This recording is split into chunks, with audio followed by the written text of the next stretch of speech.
FSOC typifies not only the shadow regulatory system, but also the unfair Washington system that Americans have come to loathe. Powerful government administrators, secretive government meetings, arbitrary rules, and unchecked power to punish or reward. Mr. Secretary, your council and the rest of Washington needs to awaken to the obvious truth, and that is when it comes to systemic risk, Washington is a large part of the problem. And Secretary, if you just quote the president and use his analogy of a car in the ditch, we're not out of the ditch yet. We're still trying to struggle out and get out of there. We're bumping along here with annual growth rate of what, less than 2%, 1%, something like that of our GDP.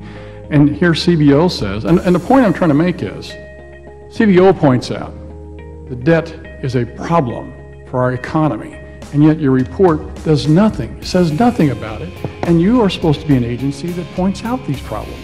Why is my question is, why did you not point out that debt is a problem for our economy? Secretary, a couple of years ago, the then chairman of the Joint Chiefs of Staff described the national debt as the greatest threat to our national security.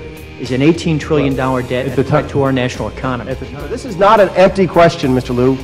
This is not a question that we're designed to just gotcha to try and make you look bad so we get on television. That's not the point. We are interested in answering the questions because of the market turmoil that always raises its head as we come up against the debt ceiling.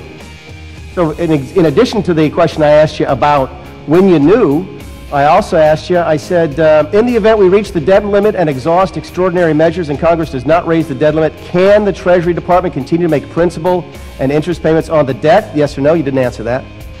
You've had, by the way, 6 months to answer these questions. I also want to ask you, I said, will you commit that in the event we reach the debt limit and exhaust extraordinary measures and Congress does not raise the debt limit, the Treasury will continue to make principal and interest payments on the debt? You didn't answer that either.